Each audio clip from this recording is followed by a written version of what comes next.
दिल्ली में नीति आयोग की बैठक जारी है। राष्ट्रपति भवन में हो रही है मीटिंग और एनडीए शासित राज्यों के मुख्यमंत्री इसमें शामिल। नीति आयोग के सभी सदस्य भी मौजूद हैं। प्रधानमंत्री नरेंद्र मोदी की अध्यक्षता में नीति आयोग की बैठक है और मोदी 3.0 सरकार के नीति आयोग की ये पहली बैठक है। अपने आप में महत्वपूर्ण बजट की को पटल पर रखे जाने के बाद से यह बैठक इसलिए भी महत्वपूर्ण है कि राज्यों के मुख्यमंत्रियों का नजरिया आने वाले एक साल में योजनाओं को लेकर क्या होगा, इसमें उस पर मंथन विचार होगा। तो बिल्कुल, तो एक तरफ जो केंद्र सरकार है, मोदी सरकार, वो मिशन 2047 यानी विकसित भारत 2047 के मिशन पर है। इस पर राज्य सरकारों से बाकायदा बात और सुझाव लिए जाएंगे, लेकिन दूसरी तरफ गैर एनडीए शासित राज्यों की तरफ से बहिष्कार। आपको बताएंगे इस बैठक में आखिर कौन कौन शामिल नहीं हो रहा, लेकिन पहले आपको यह दिखा देते हैं जो तस्वीरें आप देख पा रहे हैं। बैठक में शामिल होने वाले कौन कौन पहुंच गए हैं, ये इस वक्त तस्वीरें आपके सामने 8 तस्वीरें आप देख पा रहे हैं। और देखिए, पश्चिम बंगाल की सीएम ममता बनर्जी को लेकर बहुत चर्चा है। वो बैठक में शामिल हो रही हैं और कल ही दिल्ली पहुंच गई थी ममता बनर्जी। इंडिया के बॉयकॉट के बावजूद पहुंची है। ये सबसे बड़ी खबर है। इस पूरे अगर कॉन्टेक्स्ट में समझने की कोशिश की जाए कि इंडिया ब्लॉक में सभी ने कहा कि हम शामिल नहीं होंगे, लेकिन ममता बनर्जी पहुंची हैं शामिल होने के लिए। और झारखंड सीएम हेमंत सोरेन भी नहीं पहुंची, ये जानकारी सामने आ रही है। हेमंत ने अपने मंत्री मिथिलेश ठाकुर को भेजा है, यानी कि इस बैठक का बायकॉट तो कम से कम नहीं किया, इसमें सहभागिता निभाई है। लेकिन सबसे बड़ी बात, बड़ी खबर है ममता बनर्जी को लेकर।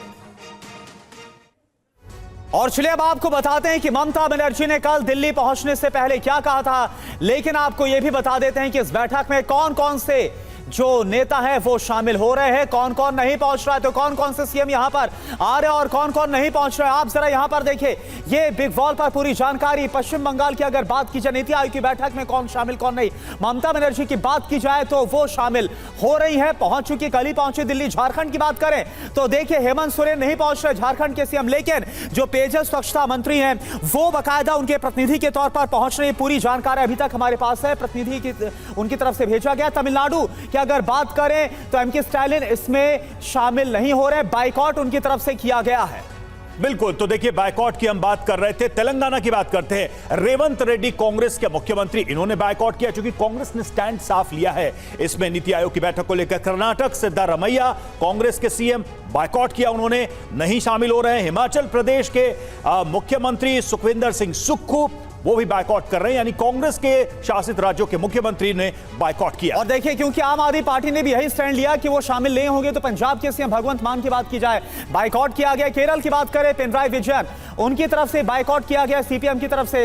एनडीए शासित राज्यों के सभी जो मुख्यमंत्री है वो शामिल हो रहे, यानी कि अगर आप देखेंगे तो कुल मिलाकर 8 राज्यों के जो मुख्यमंत्री वो शामिल नहीं हो रहे। इसमें से जेएमएम की तरफ से प्रतिनिधि जरूर भेजा गया मिथिलेश ठाकुर के तौर पर। बिल्कुल, ये बायकॉट पॉलिटिक्स नीति आयोग की बैठक को लेकर। और अब आपको सुना देते हैं कि ममता ने कल क्या कहा था, ये सुनते हैं। যেভাবে বাংলা সহ অপোজিশন স্টেটগুলোকে টোটাল বঞ্চনা করা হয়েছে, বিমাতৃসুলভ আচরণ করা হয়েছে, তার জন্য আমরা এই ডিসক্রিমিনেশনটা, এই পলিটিক্যাল বায়াসনেসটা মেনে নিতে পারছি না।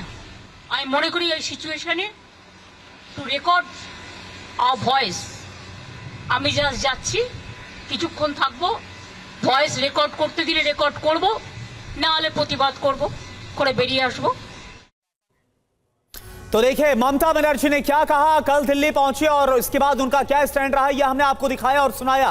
इन सब के बीच हम चर्चा करेंगे। हमारे साथ हमारे संवाददाता पीयूष भी जुड़े हुए हैं, क्योंकि राष्ट्रपति भवन में ये जो बैठक है उसका दौर जारी है, उनसे जानकारी लेंगे अभी। लेकिन जो खास मेहमान है उनसे परिचय आपका करा दे। समीर चौगामकर वरिष्ठ पत्रकार के तौर पर हमारे साथ मौजूद है। विजय शर्मा बीजेपी के प्रवक्ता हमारे साथ जुड़े हैं। संजय सरकार टीएमसी के नेता हमारे साथ जुड़े, और साथ ही साथ दीपक झा जो कि कांग्रेस के प्रवक्ता है वो हमारे साथ जुड़े। एक एक करके सभी खास मेहमानों का हम रुख करेंगे। लेकिन पीयूष, सबसे पहले आपके पास आना चाहूंगा, क्योंकि बैठक की शुरुआत हो गई, ऐसी जानकारी मिल रही है, लेकिन चर्चाएं हैं ममता बनर्जी को लेकर, क्योंकि लगातार फ्लिप फ्लॉप देखने को मिला। पहले कहा मैं जाऊंगी, फिर कहा नहीं जाऊंगी, और अब वो आखिरकार आ गई है। क्या स्ट्रेटजी इसमें आपको नजर आ रही है?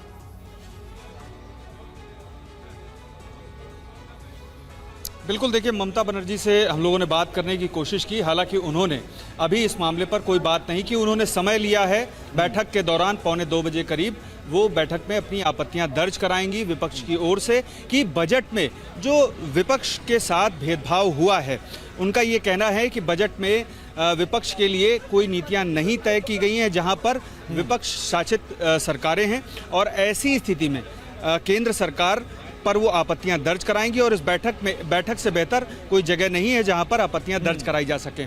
लेकिन मसला ये है कि सरकार का ये कहना है कि बजट में हर एक सरकार को, यानी कि राज्य सरकार को पूरी तरह से उसका जो हक है वो मिला है, क्योंकि केंद्रीय जो योजनाएं हैं उन पर पूरी तरह से सरकार ने आवंटन किया है। और रहा बिहार का और आंध्र प्रदेश का सवाल, उनके लिए विशेष योजनाएं ज़रूर कही गई हैं, लेकिन सभी राज्यों का बजट में ख्याल रखा गया है। अब देखना यह है कि 2:45 बजे जब ममता बनर्जी वहां पर विपक्ष का आपत्तियां दर्ज कराने का प्रयास करेंगी, तब वो किस तरह से पेश आती हैं, और उसके बाद जब वो बाहर आएंगी तब इस मामले में ये स्पष्टता आएगी कि उनकी ओर से बैठक में क्या कहा गया है और किस तरह से उन्होंने अपनी आपत्तियां दर्ज कराई हैं, क्योंकि उनका सिर्फ एक सवाल है कि बजट में राज्य सरकारों के साथ भेदभाव हुआ है, खास तौर पर उन राज्य सरकारों के साथ। ये साफ तौर पे कहा है ममता बनर्जी ने कि भेदभाव हुआ है और इसी को लेकर वो अपना विरोध दर्ज कराने के लिए इस बैठक में शामिल हो रही हैं। संजय सरकार टीएमसी के नेता हमारे साथ जुड़े हुए हैं। संजय जी, देखिए अगर इसको एक दृष्टि से देखा जाए, जो भारत का संघीय ढांचा है और नीति आयोग की बैठक है, उसमें ममता बनर्जी का आना, शामिल होना, भले ही वो अपना विरोध दर्ज कराने जा रही हैं, लेकिन बैठक में पहुंचना ही अपने आप में एक पॉजिटिव सिग्नल है। लेकिन जो लोग इस बैठक का बायकॉट कर रहे हैं, भारत केंद्र और राज्य सरकार के समन्वय से चलता है, जहां डिफरेंसेस हैं मिलकर अपनी बात रखते हैं, आपत्ति दर्ज कराते हैं, लेकिन कांग्रेस के या फिर आम आदमी पार्टी के या फिर कहा जाए कि लेफ्ट की जो सरकारें हैं, उनके मुख्यमंत्रियों ने बायकॉट किया है। आपकी पार्टी पहुंच रही है, मुख्यमंत्री पहुंची है, कैसे देखेंगे आप जिन्होंने बायकॉट किया, जो नीति आयोग की बैठक में आना था नहीं आए, कह रहे हैं कि हम इसमें नहीं आएंगे, उसको कैसे देखेंगे, क्या प्रतिक्रिया आपकी? पहले सुप्रभात सभी को, और सावन का महीना है, हर हर महादेव। देखिए सबसे बड़े बात है, ये फेडरल स्ट्रक्चर है, सबसे बड़े बात होते हैं, और दीदी स्टेट के लिए रिप्रेजेंटेशन कर रहे हैं, और रह गया ये मोदी जी का मीटिंग नहीं है, नीति आयोग का मीटिंग है। अब बॉयकॉट करने से सब कुछ मतलब समाधान हो जाएंगे, ये हो नहीं सकता है। आपको देखिए फेडरल स्ट्रक्चर में आपको जाके पहले बात करना बहुत जरूरी है। देखिए हम अगर जगह नहीं पहुंच पाएंगे, हम बॉयकॉट करेंगे, हम सामने जगह कर शामिल होंगे तब तो बोल पाएंगे। देखिए मेरे जीएसटी को जो पैसा यहाँ से कलेक्शन कर लेके 1,20,000 करोड़ रुपया है, नरेगा को पैसा नहीं मिल रहा है, आवास योजना का नहीं, मिड डे का पैसा नहीं, हम तो सामने जाके बोलेंगे ना। और है कि बजट में जिस तरह बंगाल को डिप्राइड किया हो तो सामने जाके बोलने पड़ेंगे। अगर हम सामने नहीं पहुंच पाएंगे फेडरल स्ट्रक्चर में, और स्टेट और सेंट्रल में अगर हमेशा लड़ाई रह जाएंगे, डिप्राइड होता है, झेलना किसको पड़ना पड़ता है, जनता को झेलना पड़ता है। और देखिए दीदी ग्रासरूट लेवल से लीडर बनकर मुख्यमंत्री होकर आई, बहुत आप मान लो घर भी आप लोग देखे, आपको पत्रकार लोग हमेशा जाते आते रहते हैं, बड़े अमीर घर से नहीं है, और पैरासूट और आपको हेलीकॉप्टर से नीचे नहीं है, और फाइटर में बैठ के मीटिंग करने वाला लीडर नहीं है। वो जनता को बीच में, अगर जनता को बात अगर वहां नहीं अगर पहुंचा पाएंगे, जनता को जो तकलीफ हो रहा है वो नहीं पाएंगे, और केंद्र और राज्य में हमेशा लड़ाई करते रह जाएंगे। यानी संजय सरकार जी, जो इंडिया ब्लॉक के तमाम मुख्यमंत्री है, उनकी तरफ से बायकॉट का फैसला लिया गया, आपके मुताबिक ये फैसला गलत है, जो इंडिया ब्लॉक की तरफ से बहिष्कार का फैसला है? देखिए हम सामने आके लड़ाई सामने कर सकते हैं, हम तो बोल सकते हैं ना, वहां पर आके बोल सकते हैं ना, ये तो करना जरूरत है। देखिए इस समय राजनीतिक सबसे बड़े बात नहीं हो सकता, जनता का सबसे बड़े बात होता है। उपलब्धि है, रेल के लिए हमको नहीं दिया है, रेल के लिए हम बात करेंगे, भाई आप रेल के लिए कुछ ट्रेन चलाओ यहाँ पर, आप नरेगा को पैसा नहीं देते हो, आप बजट में बंगाल को जिस तरह से डिप्राइड किया उसको दो, हमको मतलब बंगाल का विकास चाहिए, और सबसे सबको साथ सबको विकास, ये एक सोशलिस्ट वर्ड है, ये मोदी जी नहीं कर सकते। ठीक है, इस पर एक प्रतिक्रिया ले लेते हैं विजय शर्मा, लोकप्रिय नेता ममता बनर्जी। ठीक है, आपने अपनी बात रखी और आपका यह कहना है कि अगर विरोध है, डिफरेंसेस भी है, तो नीति आयोग की बैठक में जाकर अपनी बात रखना ज्यादा सही कदम है, बजाय इसके कि बायकॉट किया जाए, जनता को ही भुगतना पड़ता। विजय शर्मा जी, आप क्या कहेंगे इस पर? भेदभाव का आरोप तो लगाया गया है, लेकिन बैठक का बायकॉट नहीं किया गया ममता बनर्जी की तरफ से, और यहां तक कि झारखंड के मुख्यमंत्री ने भी अपना प्रतिनिधि भेजा, यानी कि उस बैठक में अपने प्रतिनिधि को भेजकर वो शामिल हो रहे हैं, लेकिन जो लोग बायकॉट कर रहे हैं उसको कैसे देखते हैं आप? क्या मुख्यमंत्रियों को इस बैठक में नहीं आना चाहिए था? जैसा कि टीएमसी के प्रवक्ता कह रहे हैं कि ये प्रधानमंत्री मोदी की बैठक नहीं है, नीति आयोग की बैठक है। देखिए, मैं तो इस तरह से देखना चाहता हूं इसको कि ये हमारा जो संघीय ढांचा है ना, उसकी आत्मा के ऊपर चोट पहुंचाने का इन्होंने काम किया है। आप मुझे बताइए, ये दुहाई देते हैं, संविधान हाथ में लेके चलते हैं ये, और अब उसी संविधान के तहत ये 9वीं गवर्निंग काउंसिल की जो मीटिंग होती है उसमें ये नहीं जाते हैं। तो ये क्या दर्शाता है? इन्हें पता है इनके पास मुद्दे ही नहीं है। अगर मुद्दे होते तो आप आमने सामने बैठिए ना, अपनी शिकायत दर्ज कराइए ना, ये उचित प्लेटफॉर्म है। आपने देखा होगा दिसंबर में लास्ट में सारे प्रदेशों के मुख्य सचिवों की मीटिंग हुई थी, उसमें उन्होंने अपने विचार रखे थे। उन विचार के ऊपर अभी ये सबको मंथन होना है।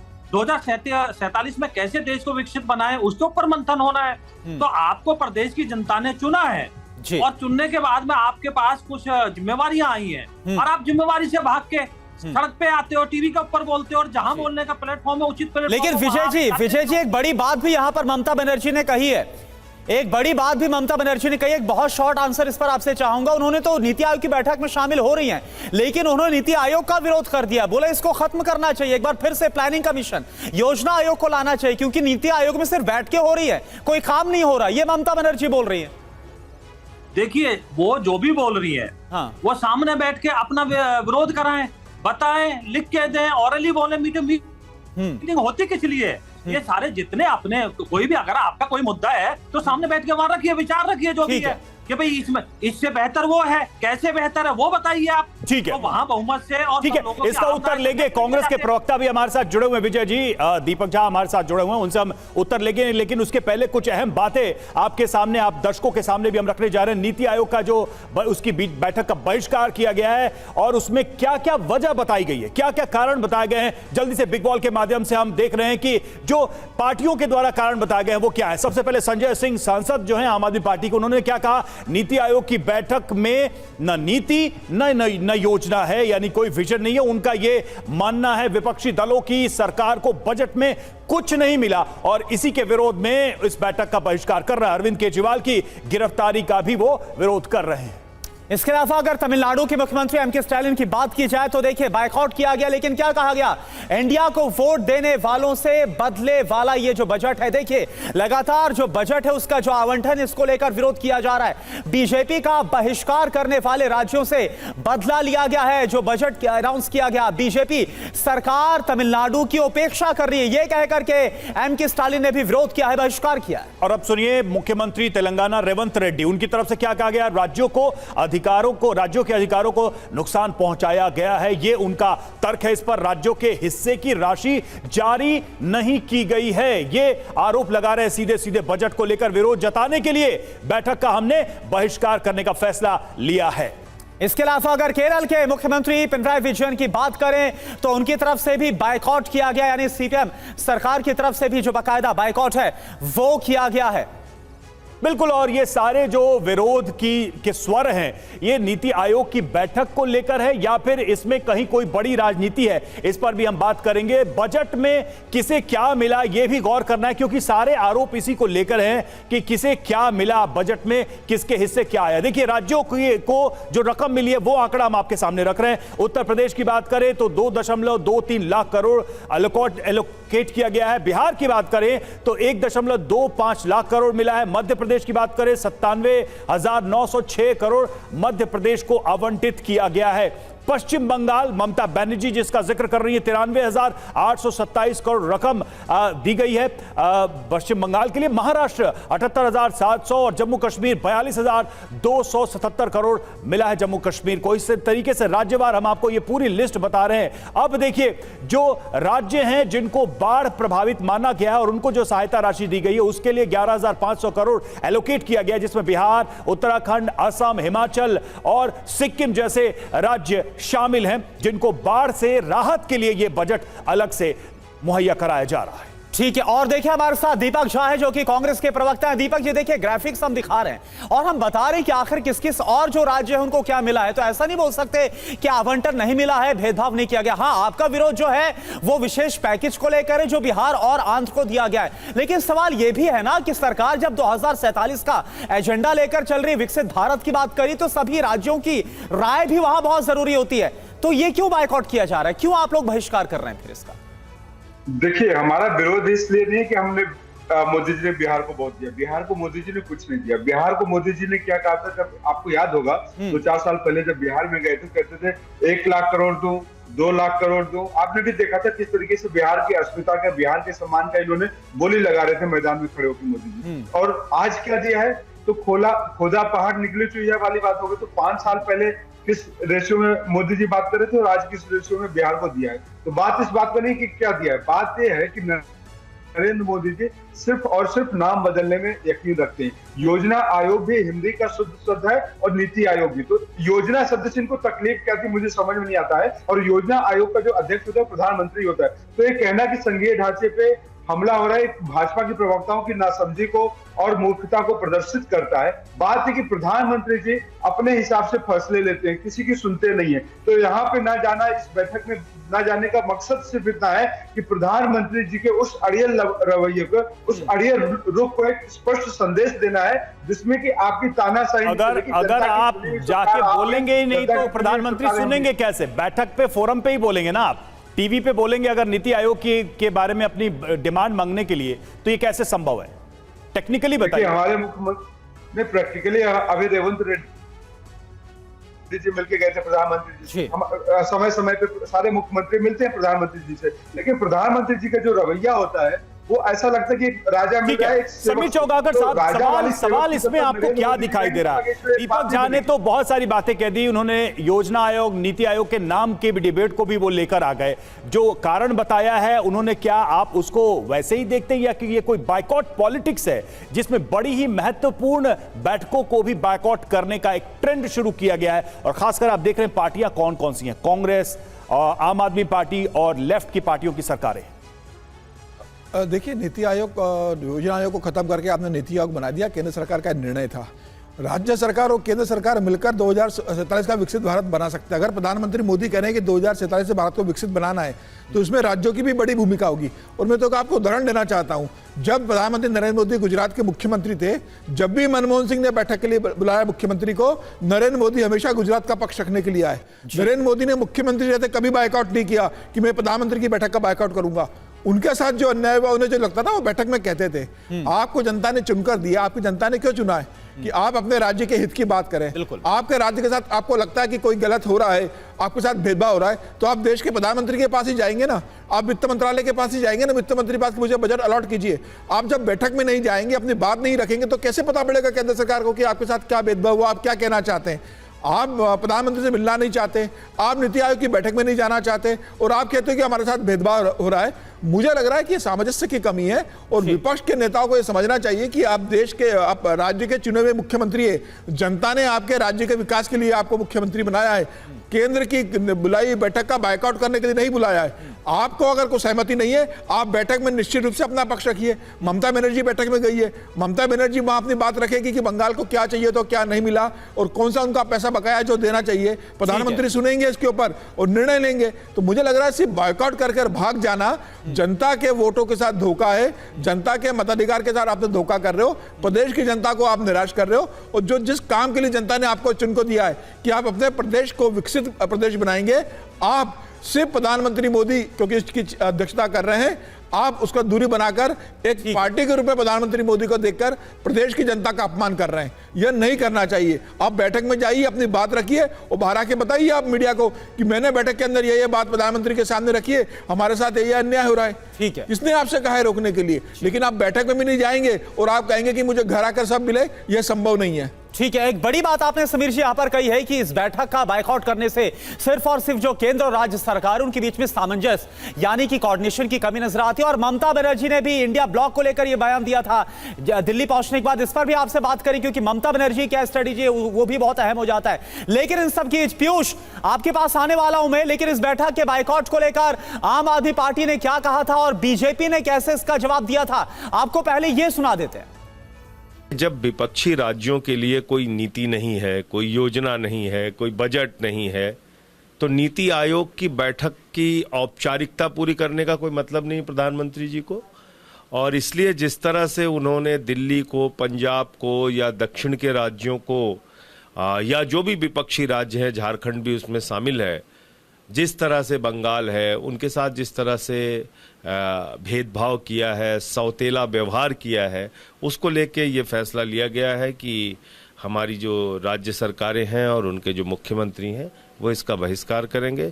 पंजाब के मुख्यमंत्री भगवंत मान जी इसका बहिष्कार कर रहे हैं और दिल्ली में मुख्यमंत्री की प्रतिनिधि के रूप में वित्त मंत्री आतिशी जी जा सकती थी, लेकिन हम लोग दोनों सरकारें बहिष्कार कर रहे हैं। अच्छा होता नीति आयोग की बैठक में आते, साथ में निर्णय होता है विकास के लिए, लेकिन जिनके नेता इस संसद के उद्घाटन का बहिष्कार करें, जिनके नेता 26 जनवरी की परेड में भाग नहीं लें, जिनके नेता कई सरकारी आयोजनों में नहीं आए, तो नीति आयोग की बैठक में आ रहे हैं तो कौन सी बड़ी बात है। और देखिए पीयूष हमारे साथ लाइव जुड़े हैं। पीयूष, एक बार आप ये कंफर्म कर दीजिए कि आखिर कौन कौन पहुंचा है, क्योंकि बैठक ये राष्ट्रपति भवन में चल रही है, और कौन कौन नहीं आया। और सबसे खास बात तो ये कि ममता बनर्जी का क्या रुख रहने वाला है, क्योंकि ममता बनर्जी ने पहले स्टैंड क्लियर कर दिया था। अगर मुझे सुना गया तब तो ठीक है, नहीं तो फिर उनका बहिष्कार होगा इस बैठक से भी।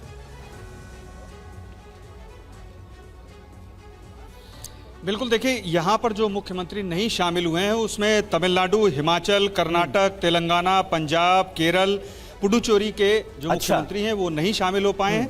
और झारखंड के मुख्यमंत्री हेमंत सोरेन की ओर से उनका प्रतिनिधि भेजा गया है, जबकि बिहार के मुख्यमंत्री नीतीश कुमार किन्हीं कारणों से नहीं आ सके हैं, उनकी तरफ से भी प्रतिनिधि भेजा गया है। और बाकी जो भाजपा शासित राज्य हैं वहाँ से सभी मुख्यमंत्री शामिल हुए हैं, पूरा कैबिनेट शामिल हुआ है और प्रधानमंत्री और इस जो सभी अधिकारी हैं वो भी अभी बैठक चल रही है और उसमें शामिल हैं।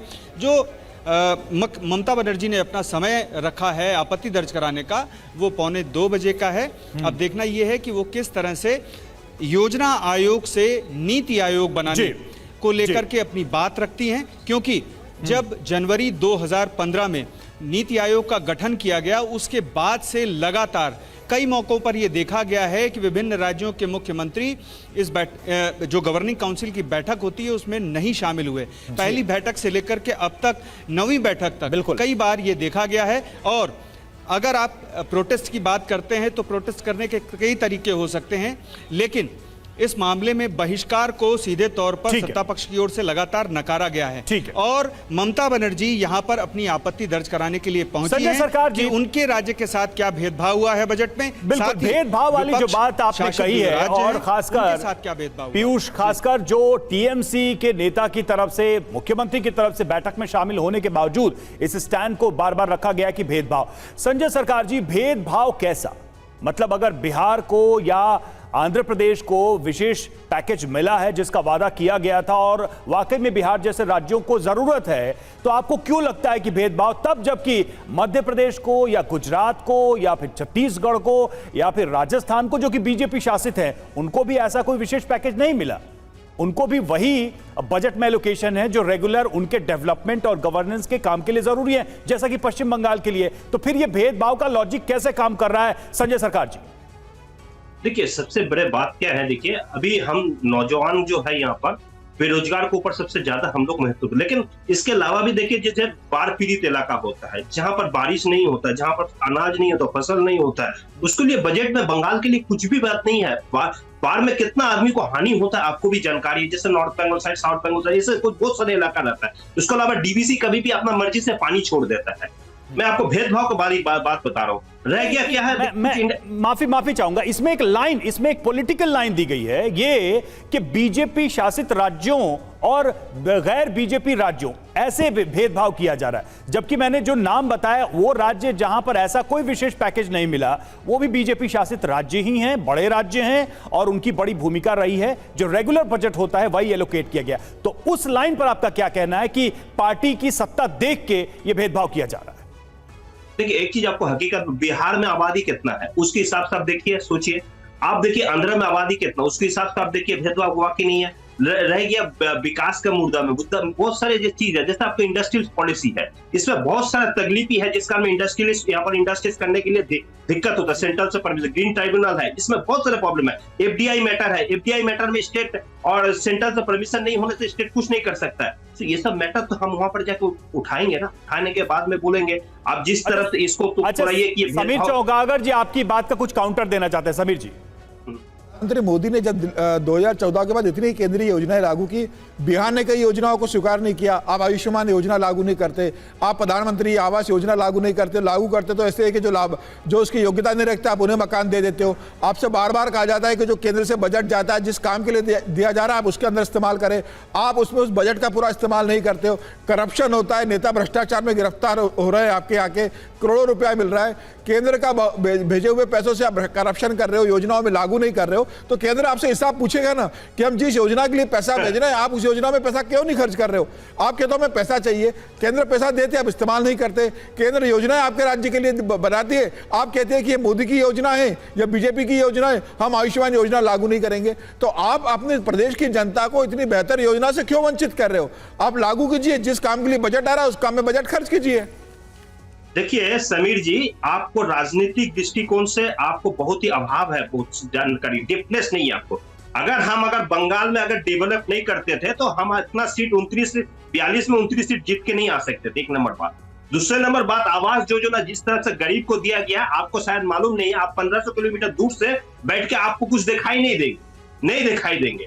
और रह गया करप्शन के बाद में कितना पेपर लीक हुआ है आप बताइए तो। 2020 से लेकर 24 के अंदर गुजरात जैसे स्टेट में वहां पर भी हुआ। अच्छा, गुजरात में कितना कर्जे मानो, 3 लाख करोड़ रुपए। गुजरात जिस देश के मॉडल बोलता है, कौन बोलता है? आवास योजना का पैसा नहीं दे रहा है। हम तो सब कुछ दे रहे हैं आपको। यहाँ पर जितना टीम आता है देख के जा रहा, बोलता सब कुछ ठीक है, और वहां पर जाने के बाद बोलते सब कुछ गलत है। ऐसा कैसा हो सकता है? एक नजरिया से तो दो नजर तो हो नहीं सकते ना समीर जी। और समीर जी, रह गया विकास के बारे में, जो आज बंगाल देश का मॉडल भी है, मेडल भी है। आप आके देख के कन्याश्री जो प्रकल्प है, जो उसमें आज यूनेस्को से प्राइज मिला है उसमें। ये समीर जी आपको जानकारी नहीं है कि आप धृतराष्ट्र बन चुके हैं। आपको मेरे जैसा संजय का जरूरत है, तब आप दिखाई देंगे, तो आपको कभी भी दिखाई नहीं देंगे। आप लोग दिल्ली से बैठ के जो पत्रकार लोग बोलते रहते हैं ना, आप लोग को बिल्कुल जानकारी नहीं है। और जो हुआ है मेरे सरकार जी, ग्राउंड रियलिटीज भी अच्छा है। 10 सेकंड आपको मेरे गाल जितना सुंदर है उससे ज्यादा गांव का रास्ता सुंदर है। आइए वहां पर बैठ के आप खा सकते हैं, रास्ता में बैठ के खा सकते, उतना अच्छा रास्ता बना दिया है। आज किसान बंगाल में कितना सुसाइड करता है, कितना देखिए। और अमरावती में आपको मैं बताता, सबसे ज्यादा महाराष्ट्र में करता है, डबल इंजन की सरकार है। और एक साल के अंदर में सबसे अमरावती में सबसे ज्यादा 242 आदमी और 900 कितना आदमी सुसाइड से अमरावती डिस्ट्रिक्ट में किया, महाराष्ट्र में। आपको जानकारी होना चाहिए। चलिए ठीक है, आपने पश्चिम बंगाल के तमाम योजनाओं का जो जिक्र है वो किया है। दीपक झा जी, मुझे एक बात बताइए, मैं बीजेपी के पास आऊंगा, लेकिन जो कुछ हो रहा है इसमें आपको लगता है एक चिंता का विषय इंडिया ब्लॉक के लिए भी? क्योंकि जो मैंने अभी इससे पहले कहा था कोऑर्डिनेशन की बात, जब दिल्ली पहुंची ममता बनर्जी तो उनकी तरफ से एक बड़ी बात कही गई कि भाई इंडिया ब्लॉक के अंदर कोऑर्डिनेशन की भारी कमी। मुझे न्यूज़पेपर से पता चल रहा है कि इंडिया ब्लॉक की तरफ से बहिष्कार का फैसला लिया गया है। तो आपको लग रहा है कि ये जो सामंजस्य है, ये जो कोऑर्डिनेशन है, वो इंडिया ब्लॉक के अंदर नजर नहीं आ रहा है? और अगर ऐसा है तो ये आप लोगों के लिए बड़ी चिंता का विषय है। देखिए, इंडिया ब्लॉक का मतलब यह है कि लोकसभा चुनाव में हम साथ में लड़े थे। आपने देखा था बंगाल में हम अकेले भी लड़े थे, ममता बनर्जी अकेले भी लड़े थे। इंडिया ब्लॉक का मतलब होता है मुद्दों पे हम साथ हैं। ममता बनर्जी की अपनी व्यक्तिगत सोच है तो उसका हम सम्मान करते हैं, उसमें कोई बात ही नहीं है। बात है कि नरेंद्र मोदी जी सपनों के सौदागर हैं। आज यहाँ पे बैठ के उनके प्रवक्ता करें 2047 की बात कर रहे हैं। अरे भैया, वर्तमान की बात तो नहीं करते। 2014 में आप 2022 की सपने बेच रहे थे, किसानों की आय दुगनी करेंगे, हर घर को जल देंगे और पक्का मकान बनाएंगे किसानों को।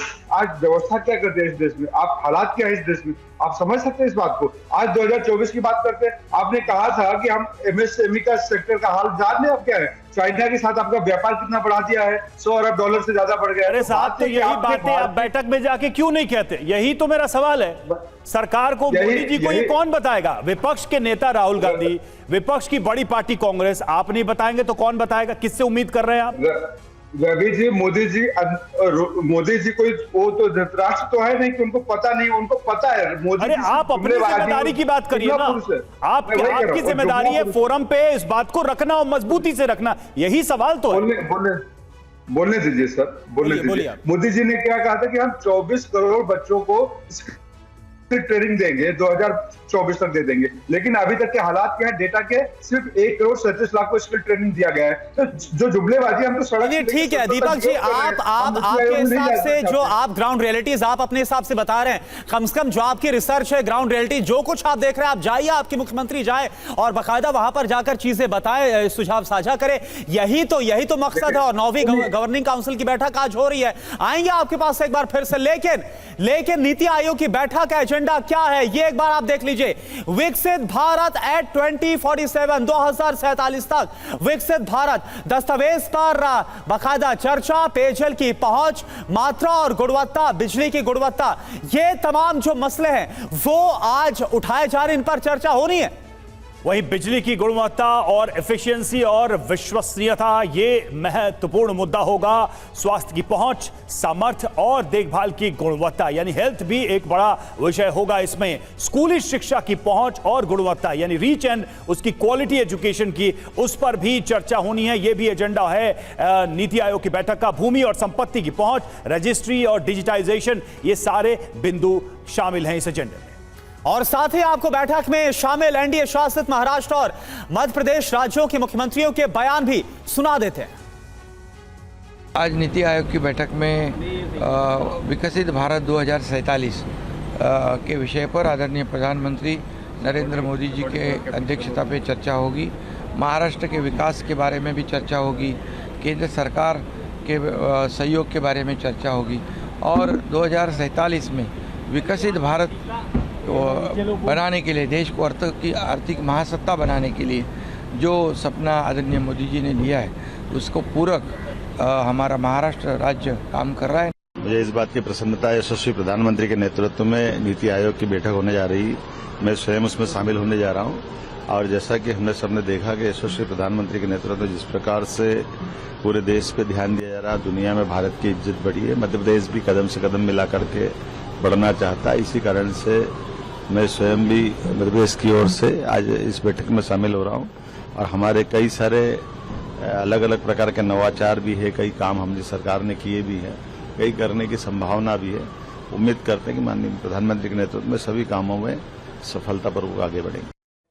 तो सुना आपने किस तरीके से बीजेपी शासित राज्यों के मुख्यमंत्रियों ने इसको लेकर कहा है। विजय जी, आपके पास मैं आना चाहूंगा। आपने सुना कांग्रेस के प्रवक्ता या टीएमसी के प्रवक्ता, एक मुद्दा भेदभाव का है। हम कांग्रेस के प्रवक्ता दीपक झा को सुन रहे थे, वो कह रहे थे कि नरेंद्र मोदी तो सुनते ही नहीं किसी की, तो बैठक में जाने का क्या फायदा, सीधे सीधे वो कह रहे हैं। और जो 2047 का सपना दिखा रहे हैं वो एक सपना है, विकसित भारत एक ऐसा सपना है जिसमें वो बिलीव नहीं करते, ऐसा लग रहा है उनकी बातों से। आप इन आरोपों को कैसे देख रहे हैं और क्या वाकई में राज्यों के मुख्यमंत्रियों को एक फोरम पे लाना इतना कठिन हो गया है भारत के अंदर? देखिए, दीपक जी की बात का मैं जवाब देना चाहता हूं। दीपक जी जो है अपने जो इनके राष्ट्रीय अध्यक्ष हैं उनकी बातों को झुठला रहे हैं। अब कौन झूठ बोल रहा है ये तय कर लें। खड़गे जी ने कहा था ये सरकार बचाओ बजट है, 2 सरकारों को सब कुछ दे दिया। अभी दीपक जी टीवी के ऊपर बैठकर बोल रहे हैं कि बिहार को झुंझुना दे दिया। अब ये तय कर लें कौन सच बोल रहा है कौन झूठ बोल रहा है, मुझे उस पचड़े में नहीं पड़ना। अभी इन्होंने बताया किस तरह से प्रधानमंत्री जी 2022 में करते थे, किसानों की बात करते थे। अरे भाई आप देखिए, हम 14 फसलों पे एमएसपी दे रहे हैं, हमने 5 गुना बजट बढ़ा दिया कृषि का। हम जो 3000 का बैग मिलता है खाद का पूरा वर्ल्ड में 300 रुपए का देने का बजट। ठीक है, आप सुनिए ठीक है, दीपक जी ठीक है, समय सर बहुत कम है। दीपक जी आऊंगा आपके पास, समीर जी आपसे सुनिए, आप मुझे बताइए वो 300 रुपए का देने का। दूसरा मैं बता रहा हूँ आपको, आज जो अहम बैठक है वो जो मुख्य सचिवों ने हमारा जो सारे प्रदेशों के थे दिसंबर में दिया था, वो क्या दिया था, स्वच्छ जल। चलिए ठीक है विजय जी, वक्त बहुत कम, पूरी माफी के साथ आपको रोक रहा हूं। समीर जी आपसे सवाल यह है कि क्या वाकई में आपको कोई गंभीरता नजर आती है जो विरोध के तौर पर तर्क विपक्ष की तरफ से रखे जा रहे, या फिर मकसद है मोदी सरकार का नीति आयोग का विरोध करना, बहिष्कार करना? देखिए मुझे लगता है बहुत दुर्भाग्यपूर्ण है कि अगर एक मुख्यमंत्री प्रधानमंत्री मोदी की बुलाई हुई बैठक का जिसमें 2047 विकसित भारत के लिए चर्चा हो रही हो, राज्य और केंद्र मिलकर कैसे काम करें, राज्य कैसे विकसित हो उसको लेकर चर्चा हो, उसमें राज्य का प्रमुख ही शामिल नहीं हो, यह बताता है कि वह किस तरीके से राजनीति करना चाह रहा है। राजनीति अपनी तरफ है, देश का विकास अपनी तरफ है, राज्य का विकास एक तरफ है। आप राजनीति कीजिए, आपको कोई मना नहीं करता, लेकिन जब प्रधानमंत्री बैठक बुलाते हैं जहां सारे मुख्यमंत्री आ रहे हैं, अब उस बैठक में जाइए, अपनी राज्य की समस्या रखिए, अपनी बात रखिए। मुझे लग रहा है का गेन क्या है, अगर मैं सीधे सीधे पूछूं, गेन क्या है बाइकॉट का? गेन क्या है इससे हासिल क्या होगा? इस बाइकॉट से जो भी सोच के जो भी तरीके से वो देखिए कुछ हासिल नहीं होगा। मुझे लग रहा है पश्चाताप के अलावा कुछ नहीं होगा विपक्ष के हाथ में। मुख्यमंत्री को इस बैठक में जाना चाहिए, आप वहां जाकर अपना विरोध दर्ज कराइए, प्रधानमंत्री के सामने अपनी शिकायत दर्ज कीजिए। लेकिन आप बहुत क्विक दीपक झा, बहुत क्विक। देखिए, चाय पीने के लिए मोदी जी ने बैठक बुलाया, इतने चारों के साथ उनको फोटो खिंचवाने का शौक है तो फोटो खिंचवाना बंद करें। नरेंद्र मोदी जी वास्तविकता में अगर कुछ काम करना चाहते तो मुख्यमंत्रियों की बात को सुने, राज्यों का जो फंड अटका के रखा है लाखों। चलिए, कुल मिलाकर यानी कि कांग्रेस का ये स्टैंड है, विपक्ष का ये स्टैंड सामने आ रहा है कि प्रधानमंत्री, जो आप बोल रहे हैं कि प्रधानमंत्री आपकी बात सुनते